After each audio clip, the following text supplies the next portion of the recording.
That was super exciting. I'm Mr. LMSC. I am a Twitch streamer. I have been playing Diablo 2 for 20 years, streaming it for 6 years. I probably have over 25,000 hours in this game and just absolutely love it. So seeing the remaster happen, I have to just, of course, ask a very first high-level question. Why the D2 Remaster right now? Well, Diablo 2 is a very special game to Blizzard, as many of you well know, and Diablo 2 also had its 20th year anniversary. So with that, we really wanted to stay true to what that authentic experience was for Diablo 2 and bring it to the current audience and improve it for the existing audience and invite new people to experience it for the first time. It's also good learning opportunities too for us, especially when we're partnering up with Vicarious Visions now to work on a remaster projects like this together. So it's been a great partnership. We've actually worked with Blizzard for a while now, a couple years, even starting with some Battle.net integration type things. We just finished Tony Hawk Remaster. Before that we did Crash Bandicoot Remaster, and it just seemed like a perfect match for us to work together. It was a shock to my system to first to come in and then see that it's a remaster trailer. I was not expecting that. But then to see the complete shift in the design and the art and everything, and I'd really love to hear more about how you came up with the process for how you want to remaster the look of it, right? How you wanted it to visually exist. And I'd love to bring in Chris Amaral to talk about some of that. Chris, can you discuss a little bit of the philosophy and the design decisions around this remaster? So luckily we had a ton of good inspiration from the original D2 art. Our primary focus is always nostalgia, right? We want to make sure we focus on getting this right and deliver an authentic experience that players remembered from 20 years ago. Every choice we make with the art, with the models, with the environments should really ignite that nostalgia and then reinforce that emotional connection from the original game. But then we came up with a 70-30 visual guide. 70% is basically the classic. This is where we don't touch. We don't touch what works, right? We want to maintain those iconic shapes, colors, tones. Everything should be one-to-one and faithful to the original. We want things to feel authentic and preserve those original designs. With the 30% new, that's kind of where we're going to elevate that art. Every change we make should really signify that step forward visually. I also noticed that the game was 3D, and can you talk a little bit about the discussion or how you moved and some challenges moving from 2D to 3D?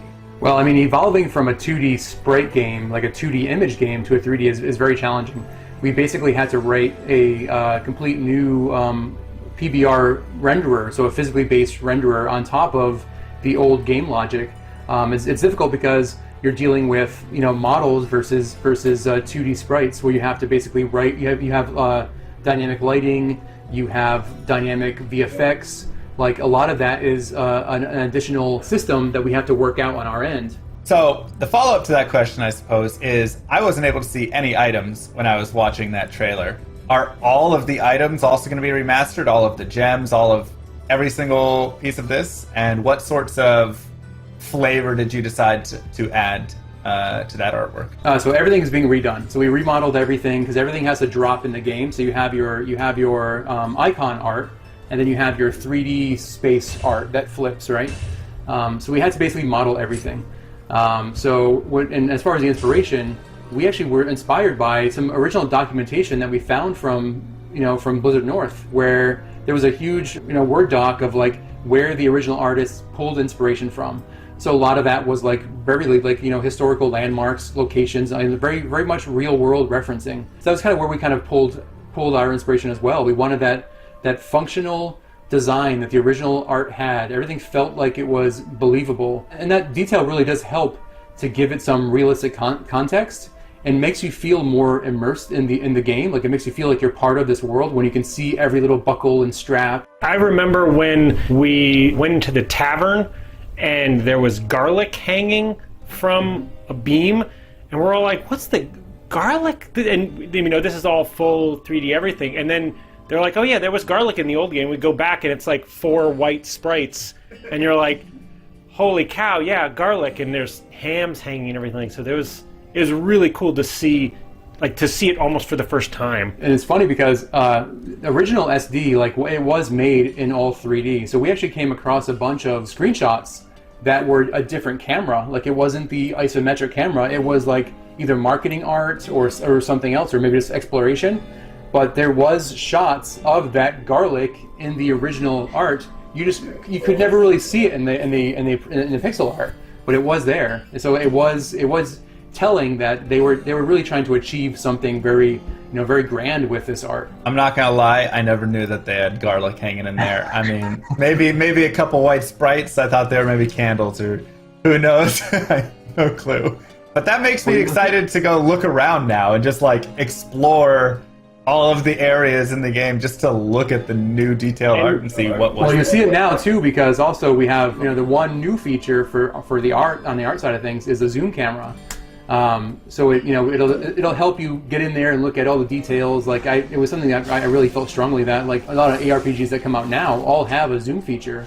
This will really get you up and close and personal with like your armor, your weapons, like everything, the runes. Another way to look at it too is our legacy toggle feature, where you can flip back between the old visuals of the game and our current visuals. It's not even just a simple art swap. It is really the old game running underneath, because like Chris was mentioning, our new our graphics engine is running on top of the game, and is mimicking what is running underneath. It's still following all the same data and rules and timings of everything. So we are still being true to that 25 frames per second of what the game is underneath, but rendering it in a way that has more frames per second.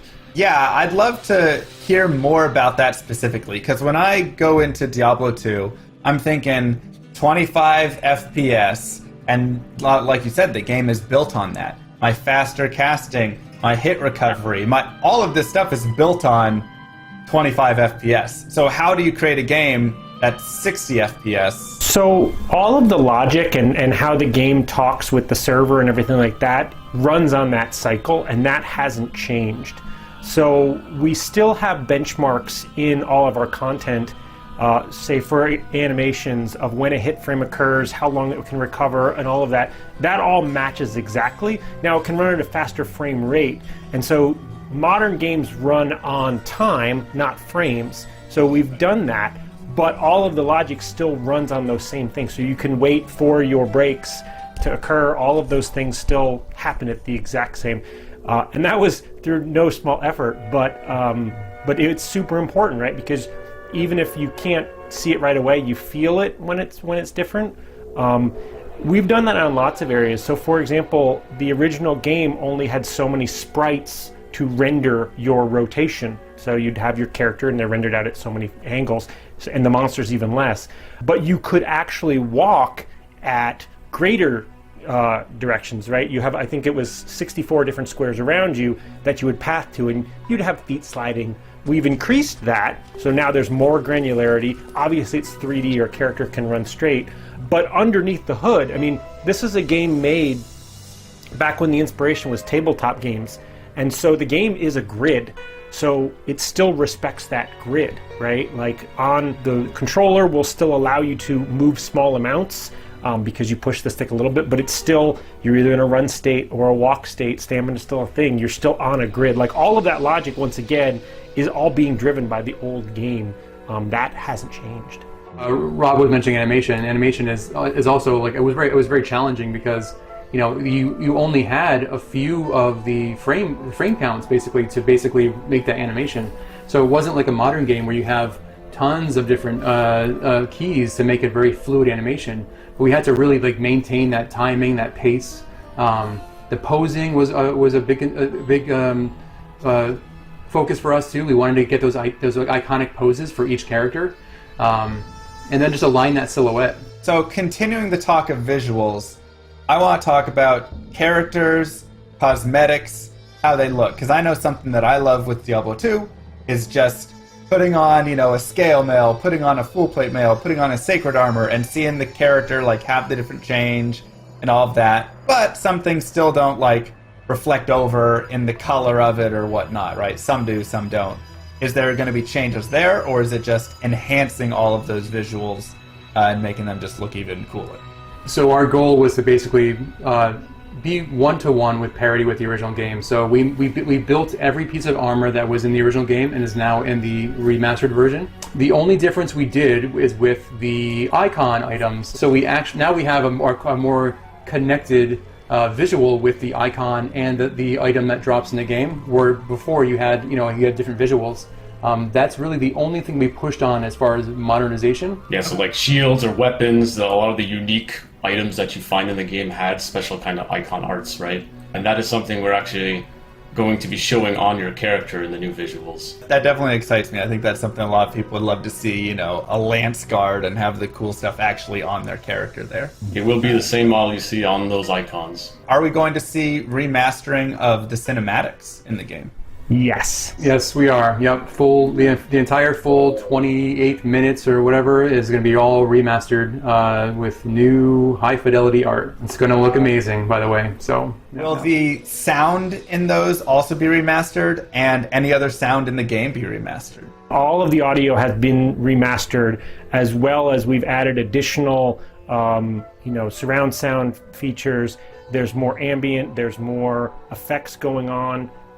It's just a richer experience if you want to play with your, full setup. However, we have to use that measured hand as well with audio. There's just a lot of very, very iconic sounds that we really couldn't change, right? Like, if you put a skull into your inventory, that pop noise, Don't change my skull sound. Exactly, right? So there are certain things you're gonna, you'll hear. For like your footsteps running will have some variety. When the rain kicks in, it's going to have a lot more depth. When you go to the jungle, you'll hear a lot more life in those trees. But yeah, there's just some sounds we couldn't mess with, right? With Blizzard, when we're creating new games, one of our design philosophies is to what we call find the fun. And when we were looking at D2 again, we very much felt like the fun is still there. So it's actually one of our core pillars for Diablo 2 Resurrected specifically was to keep the fun and keep it at its core. And because of that, we're looking at it more as a remaster at that point, and like what can we do based on what the community wants or what features naturally are necessary for making this game run on modern day systems and things like that. I think also we want to thank and appreciate the fan base, right? This is really a true nod to the original game. We want to preserve that game and the structure of that game as much as we can. And if we went with the remake, it would be a completely different game. So I think that was the reason why we chose this. Speaking, from my experience or from some of my community's experience and the discussions we've had, we definitely felt like with Diablo 2, a remaster just seemed like the way to go. Because there's so many, like you said, there's so many of those tiny details within the game that overall, when you add them up, create such a big part of the experience of the game. And remaking that into a new game could be a challenge, and could also be a challenge in keeping the fun of the game in that way. I kind of look at it a little bit like StarCraft Brood War, which also had a remaster, and how it's like, a lot of the pathing bugs and the, duds from the Reavers and all of these things in the game that were kind of awful are what make the game beautiful and what make the game super balanced. And if you were to go and remake it and remove some of those issues, it would change how the whole entire game plays. And so I felt like with Diablo 2, that's kind of the same idea, right? You got to keep some of those difficult details, because then it ends up creating the overall experience that we all know and love. Yeah, we also felt that, for a game during its time back in 2000, based on limitations, or everyone was still looking at strategy guides or just limited internets, it led to that kind of typical game design you see where there was a lot of mystery and discovery. So we felt like that was another part of part of keeping the fun, which was to maintain that discovery of the game as well. So, speaking to maintaining and possibly changing, what are the pieces that did end up staying the same? Or, if it's easier to explain the other way, what are the pieces that were really changed to bring this remaster to life? So, at its core, we want it to still be the same. So, right away, things like the balance, the monsters you see on the spawn rates, item drops, and things like that are the same. And what we're doing is trying to take any of the rough edges you see, compatibility issues, resolution issues, and obviously the art, improving the arts as well. All these kinds of things you come to know from a remaster, but still maintaining very much what the game is. So, and when it comes to the features we added, this is probably the biggest area where we scrutinize so much. Is this addition straying too much? You know, does it still create the same gameplay experience and other things like that? So, things like a shared stash, we know people use mule characters, right? And so adding a shared stash, we felt was the right choice when it Wait, came. we have a shared stash? we have a shared stash. Yeah. We have a shared stash. Oh, thank God. Now, the way that the shared stash works is there are rules, right? You can't have your ladder characters mixing a stash with a non-ladder character, and you can have your offline characters, can't use your online. But for the most part, we're like, people do this anyway with a mule character, so it's okay to give them this feature. That is like the greatest feature that you could add, because there's nothing worse than opening up the game, going in, dropping all your GG items to mule them over because you've run out of space, and then not being able to log back in, or the game's not created, or it didn't perm in time, and losing all of your gear, or trying to find someone to help you transfer your gear over, because, oh my gosh, a shared stash is amazing. Thank you so much. That's such a help. Like I said, maintaining the core was a thing, but the other aspect of it was to see where we can improve, right? So the shared stash is one of them, because we saw it as a very common concern, especially around muling, which people had workarounds anyway, right? So that is one thing. Another example is we are reimagining the UI in the game. With a new reimagined UI, we're still trying to stay very faithful to what you come to expect. So you'll still have the classic globes on the HUD screen, the skill icons, the potion belts, and all that. But we are reorganizing a little bit. We're trying to integrate the menu buttons and the stamina bars closer together within the HUD, so it's built a little bit cleaner. And naturally with reimagining a UI, we have some liberties to add a few things. So going back to the information I was talking about, a big thing we're doing on the character screen is we're adding an advanced stats screen as well. So we're going to be showing you all the information you get from items as well. So you don't have to do that kind of math with like looking at each of your items and calculating how much magic find you have, for example. It'll all be like summarized right there for you. Something that we've seen already in a lot of mods where they've gone ahead and taken that information and created a little screen. So that's really nice to see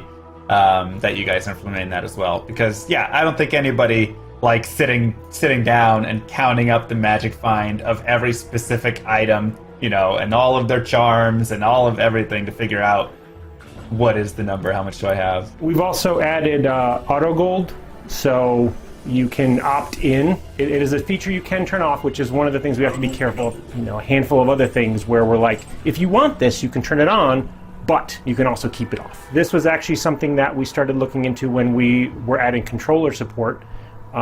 There's a lot of paths that we could have taken with controller support, obviously for controllers on console, which we're coming out on, but allowing just plug a controller in for accessibility reasons. For that might be the way you want to play, but it's a PC first experience. Like, for example, there's still an inventory grid, there's still inventory Tetris. That's core to what Diablo 2 is, right? Taking that away, it starts to become something different. And I love that. I think that's the perfect way to really introduce it, because you're going to have that split in the community. You're going to have half the people who say, just give me auto gold. It's 2020. I don't want to worry about having to pick up every individual gold stack. But then you're going to have the opposite side of purists who go, don't touch this. Like, that completely changes my game experience. And, if I'm speedrunning through the game or playing through whatever, I want to be able to go over and pick up the gold stacks and take that time, and that's more a part of the Diablo 2 experience for me. I want to jump back to features in a second, but before we do, you just brought up console play, and I feel like we have to jump into console, the decision for console, and how you're going to make that work. You already talked a little bit about like auto gold, having that to be a little more accessible. But when I think of Diablo 2, I think of a mouse going and clicking everywhere. And how does this work on a console? To say it wasn't a challenge would be a bold lie. So there's a couple things. For the most part, the game thinks you're still using a keyboard and mouse with a controller. That was almost a rule we kept, that helped keep us on the rails, because we didn't want to be sacrificing, once again, that authentic experience, but we did want to make it more accessible, bring it to a modern audience. I mean, there are people who were born after this game came out that we want them to enjoy it and play it. And a lot of those people are used to, just more modern titles that could use a controller. Also, from an accessibility of just allowing you to plug in a controller helps for many other people to get to enjoy the game. The biggest thing I think that we are, the two big things we'll say. One is you're changing the way you play the game from being kind of an eye in the sky and telling your hero what to do by clicking on areas, to actually being your character and directing them. So pathfinding is gone, right? Because you're doing the pathfinding and things like that, which creates some very interesting things. For example, the sorceress's teleport is meant to teleport to wherever you click.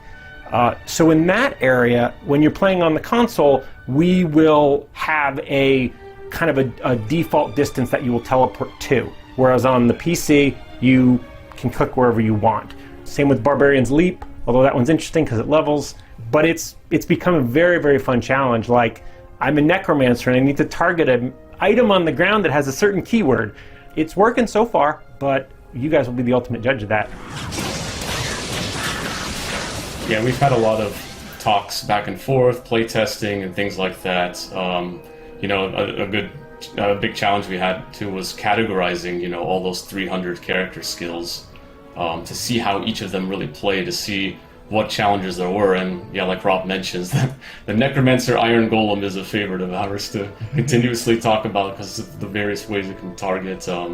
Also, like a Sorcerer's Telekinesis is another example. Watching the trailer, we see the assassin and druid at the campfire. We see a druid casting tornado. I have to ask though, even still, this includes Lord of Destruction, right? This is going to be a full encompassing remaster and not just classic or just a piece? That's correct, yeah. We are going to be including both the base Diablo 2 and the expansion Lord of Destruction as well. And we're even keeping the mode of playing non-expansion character as well, right? So you could still play a classic barbarian, for example, and things like that. Okay, awesome. Because that was something I was also going to ask was, will there be classic mode? Because once again, when you go to the purist, you always have the people that go back all the way and they're like, classic is pure and that's it, and I won't play anything else. Yeah, it was very much a mode we wanted to keep. Even based on popularity, it might not be as much, but it's still a part of the game, and it still leads to interesting ways of playing too, right?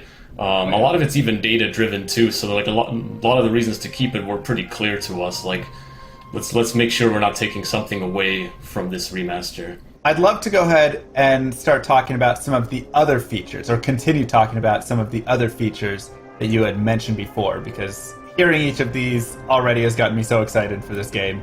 And so what are some other little things that you felt could be changed, wouldn't change the whole flow of the game, but just improve it a little bit? One thing we're looking into is making it easier to interact with your stash. So having quick keys to move to your stash is one thing versus like dragging the mouse to every time you want to move something to your stash. Other things we're looking at as well are like an item comparison tooltip. So in case you're looking at some other item, you can hold shift or whatever controller button is mapped, and then you can see what equipped items you have just for quick glances, things like that. The item comparison is a great example of us adding it, but added it with a measured hand. So we don't suggest any gear for anybody. The gear in Diablo 2 is so quirky and different, and every class can use everything, that us recommending things like that actually was more confusing to people. So you hold shift and it's like, here's what you got equipped, here's what it is. I think that's the great way to do it with Diablo 2, because I agree. I mean, I think that's one of the best parts about Diablo 2. The items are so fantastic, so unique in their own design, that it would be near impossible to have a tooltip that could actually recommend one or the other, because it's all so unique to every situation and character and skill build and everything. We added 5 more languages, so that's a feature to a lot of people who speak those other languages. The whole front end is pretty much modernized now, so your character is much bigger front and center right in the beginning, and you'll have a backdrop of whatever act you're in. So that's all been streamlined. You can still, play online or offline, but that flow has been improved. So what are your favorite changes that each of you have within the game so far? There's a lot of fun. It's fun to see a lot of the art come to life with our new visuals. So for me, one of the things I've been waiting for since first starting on this game was to see that character creation campfire scene come to life in our new arts, and I'm really happy to see how far it's progressed, and I love seeing that. It's just such an iconic moment. It's the first thing you really see in the game before you get started, and it's amazing. Can I say all the art? No, I'm just kidding. So we added, like Rob mentioned, we added an act-specific screen in the front end. And it's basically this large screen where we have like a diorama of each act, and it's amazing to see because it feels like you're really there. Like you can see the detail, you can see every aspect of the scene, and it just has that very immersive feeling to it. So that's probably my favorite part. I think mine is a little bit more squishy. I think our game has gotten a little scarier. I think that there are certain areas in the game where just the way that the 3D lighting is and the way the sound is, and I play it on a big screen TV sometimes, and just it feels scarier, it feels creepier, a little more claustrophobic in certain areas. That's not just one feature, there's a lot of things going on there, but I think it's really, really cool. I would like to hope that had the original creators had the tools we have today, it's the experience they would have wanted to make. Yeah, I think the lighting really helps with that too, because we're a 3D game. That's one of the biggest differences between the original games. So what the game had before with the sprites, with 3D models built into sprites, was not a true real-time lighting system. So because we're pushing that with a 3D graphics engine running on top of the game and getting actual 3D lighting inside of those kinds of caverns and corridors makes for a very interesting experience now, because it just feels more immersive with having light react around you like that. Yeah, I would definitely say, I've only seen the trailer piece you sent me, but even from that, just seeing down in the tunnels or the sewers or any of those like you said, cavern dungeonous zones, the lighting, it was darker and brighter, and then things like the skeletons with the fire, it just had this different, I agree, creepier feel. So I haven't seen much more anything more than you guys showed me, but there was definitely a different feel to the game, and I loved the fire the most. I think just watching the sorceress meteor was gorgeous. Fire and lightning, once we got all the effects up and running, that was definitely a couple of times where we would be just in a review and we're and 10 minutes would go by and we're like, oh crap, we had a meeting, we were just playing now. Another thing that kind of goes without saying, that just because it's parody, but 8-player multiplayer, that just works, but once again, it was tricky to get that going. So with multiplayer, are there going to be any changes, any differences in there from PvP to trading to how players interact, units blocking each other? All sorts of stuff. So with multiplayer, we want to keep all the features you've known and loved there. So PvP will still be there, down to opening the party window and engaging hostility. Trading is still going to function the same as you know. You can go into games, trade items, or talk in chat channels and things like that. Areas of improvement, though, like I said, going back to my mentioning of reimagining a lot of the UI, improvements to the battlement lobby. So we're trying to look at some things like improving how you browse server games. So when you're looking at a game to join and typing passwords and things like that, that's the kind of area we're trying to see how we could smooth out in ways like making sure you can browse normal games, Nightmare games, and Hell games, even though you've graduated to the the higher difficulty. I'm sure you've known that. There's nothing worse than accidentally killing Bale in Nightmare when you're trying to do Nightmare Bale runs and you're like, I can't find any of the games anymore for Nightmare Bale runs. But you can if you log into a separate character. Right, you go to a separate character and then look at that was it. kind of our logic, right? Since there are workarounds there, that made it easier for us to make the decision of allowing some of those things.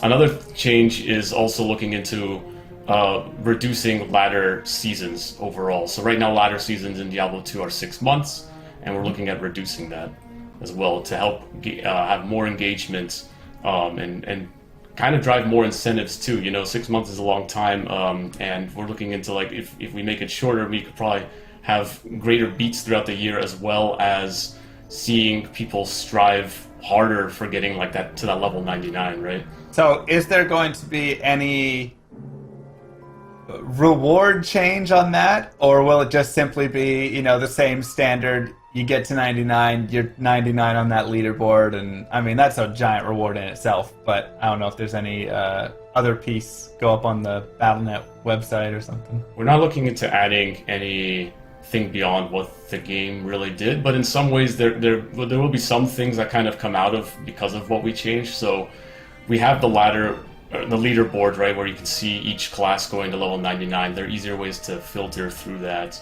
And we're also looking into saving that, right? So you can always look back to previous seasons as well. So in a way, we're creating that kind of legacy now that has kind of been dropped from the past. So that's one advantage, is your names could be there in the legacy if you're looking in the past. I mean, I think that would be cool enough. Just anything to keep it there as like a forever. Like this was season 1, season 2, Like that's when I got my 89. Because I know a lot of people like to go and reflect kind of on their old characters and pushes and stuff like that. Character expiration will not be a thing anymore, by the way. Ooh. Due to modern Battle.net integrations, you will not have to worry about refreshing your characters, so they will stay with you. Awesome. Will there be anything different with like character names then, if that's the case? Oh, yeah. So this was one that we talked about for a very, very long time. So because we are moving to global servers and we have cross progression, we will allow duplicate names because with everyone being in the same thing across all consoles and all platforms and other things like that, you would very quickly bump into duplicates like day one. And so we are allowing duplicate names. However, they will also be appended with your gamer tag or your Battle.net ID or other things like that, so that you are still unique. But this also allows us for people to play the game quicker, because we can autofill in your name, other things like that. Rob touched on it a little bit, but another mention there was going to global servers as well.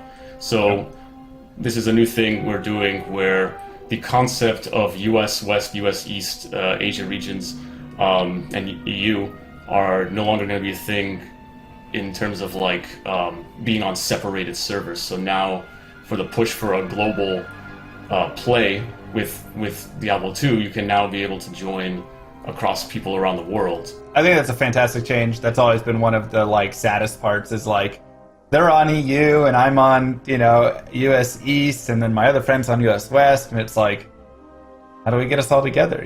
Like okay, somebody has to make a sacrifice there. And so that seems like a really positive change. So far, you guys are killing it. I'm loving absolutely. I just want to say, like, I'm loving all of the changes and all of the decisions that have been made. It feels like you're really respecting the integrity of the game, but really bringing in a lot of that quality of life, because Diablo 2 just had some of those pain points like muling and separate servers and all of that.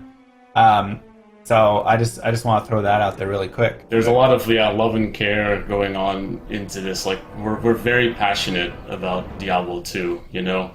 I can even give you a little anecdote of when I started on the team. I was asking around too. Naturally, as a designer, I want to know as much as possible about this game in order to make good decisions on a remaster. So I asked around, like, what kind of files and leftover archives do we have from before, from Blizzard North? And I was told, like, I was given some, and like this, I was told that was it, which I quickly disbelieved because I like to just do my own little digging arounds to find out things. So I dug around a lot in a lot of archives, and I looked around in different teams as well, because naturally, a game from 20 years ago, people have moved on different teams, and like where has data moved around across our other games across Blizzard. So it was within folders, I like to say, that I found a lot of old source files from Diablo 2. A lot of things, like within folders of saying stuff we should archive. And there was a lot of stuff to archive indeed, because there were a lot of things, like we're talking like model source files, old tools that Blizzard North used to create like the sprites and things like that. All these things I spent months and months organizing and communicate that out to the team and help getting Blizzard library team and other people to help out too, to help share as much information as possible, which helps a lot with when we're adapting some of these models and whatnot and making new art out of it, because sometimes those pixels aren't good enough, and if we have some kind of source model to look at, if we have it, now we can make even closer decisions. On that day when he found that, I think that really helped me greatly. Like, we sent all of that imagery, even the models, I think we sent over to the outsource teams and different art teams, which they used as like a stepping stone. The only piece of art we actually reused one-to-one were Tyrael's wings. So we actually took the Tyrael wings from the old Max file and then just repurposed that for hours. Like, we did very little work, very little modernization of that. We just made it work. But yeah, we did follow a lot of the rules that the old game actually used. For like another example is the Succubus, in which I think the old Blizzard North model, they reused the assassin mesh for the body, and we did the same thing. We use our assassin mesh for the Succubus. Yeah, a lot of fun discoveries that we're actually kind of making the same decisions on in interesting ways.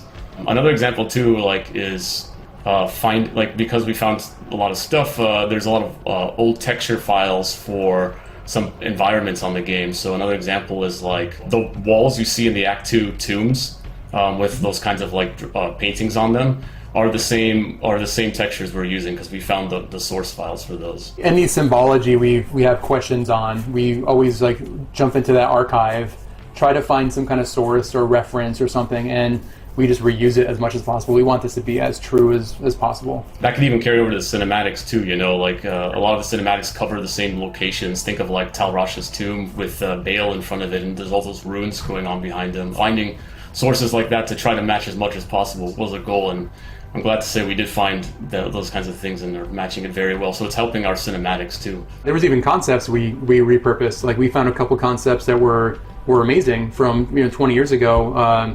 The Bloodhawk and the Bloodhawk Nest, and we used that completely to rebuild our new asset. I mean, that's fascinating. I feel like I could just sit here for hours and hours, days, as you guys talk through every single thing you found in the source files. I could too. I'm still organizing it to this day. I still could find something that could, because I put it, I'm very meticulous with this stuff because I love it so much. I'm putting, like, categorizing everything. Like, this is everything I found on War Eve. This is everything I found on the Greater Mummy Monster or Baal or something. And then if Chris comes to me and needs help with like some kind of way of identifying what parts of the creatures are or something, I even go through links of like seeing if I could open up those models and actually re-rendering them out in a way that we could actually see it in higher detail and see what the Greater Mummy is showing like part of his bone on his knee, so we should try to match that or something like that. And there's a lot of interesting stories and references that we actually used to create the new art by re-rendering models out to see everything. Yeah, it was literally like video game archaeology, and even learning how parts of D1 were made, parts of the code that were commented out. Totally geek out on just all of the, because it's a game that we all kind of grew up in, and a lot of us got into the games industry because of these types of games, and this game in particular, right? And so it's almost like we're treating it like a classic car, right? Like, okay, it probably shouldn't run on leaded gas anymore, but you really can't change it, right? You just got to make it, good enough, even better, than they remember, and good for another 20 years. Yeah, and even like, mention of Diablo 1 is very key too. Like we look at Diablo 1 as well, because naturally this being a sequel to Diablo 1, especially within the time span of when it came, like Diablo 1, was 1996 and Diablo 2 2000. A lot of things carried over throughout development. So going back to see Diablo 1 and what it's like also helped us make decisions, even some of the arts too, because like we discovered certain things we didn't even realize before until later down the line. Like an example is in the Chaos Sanctuary, you see a lot of statues with these black knights, and those are actually the same Chaos Knights you see in Diablo 1. So like sometimes some of the things I find even source files from Diablo 1 were useful for us for reference, so we can make the new statues and things like that. Even the Sorcerer and the Act 3 Hireling shared very similar models. Like it was just an addition helmet or a little bit of detail on the chest, but that was really the difference. You guys need to do a just like developer archaeology discussion at some point where you just sit down and talk through all of this, because this is like the most fascinating stuff I've heard. I mean, I've played so much Diablo 2 that I know so many intricacies of the game, but like when there's like more to be discovered, it's like, oh man, I'm like itching to know. So I would love to just listen. The funny thing is, like, going back to our like core philosophies on the game, like, we wanted to keep discovery and the mystery and stuff. Because you keep discovering things all the time when you play Diablo 2, like all these little hidden rules and informations. It kind of carries that fascination over through development as well. Like we find a lot of things in the code, design documents, models, things like that were really fascinating to see, like how they were made. And I learned something new every day on the projects. One thing, shifting back to the online play here, I know there's definitely going to be questions around security. How are we handling duping? How are we handling bots? How are we handling, just anything around that, realm downs, and all of the disconnects and all of that good stuff that we deal with online? What's being taken, or what action's being taken there? So moving over to modern BattleNet helps us with a lot of those types of things. To say it's Loctite, I wouldn't dare do that. That's like throwing a gauntlet down to the community to try to break it. But all of that should be far more secure now. Now, we do still allow you to play offline, right? You will need to authenticate that your copy is legit, but after that, you won't be bothered. And so there's a reason why we leave those characters quarantined away from online. I mean, yeah, we have a server team working on it, and these are some of their efforts, right? We want to stop the bots, stop duping as much as possible. There's a lot of strides happening in the back end of things. So I'm excited to play this game, and I'm sure a lot of other people are very excited. How can we sign up for this closed beta, and when will this game be coming out? Actually, we will be doing a technical alpha, and you can sign up on our webpage today for future waves of invites. As for the game itself, it will be releasing 2021. Well, I just want to say thank you to the remastering team right here. I absolutely am blown away by how much effort and how much passion you guys are putting into this game and just into Diablo 2. I've loved Diablo 2 for 20 years, and I never thought that the game could get better. But I think you guys are respecting the integrity while upgrading and adding and improving, and I think this is going to overall just better the game. So thank you guys so much. I appreciate you having me on and for all of the hard work you've done. Awesome, thank you. I mean, your praise means the world to us. I mean, you and people like you who keep the game going for 20 years. Like, that's, if you guys didn't do that, this might not be happening, right? We see the passion in what you do, in what your colleagues do. Like, so thank you even more. And thanks for coming to do this. This was fun.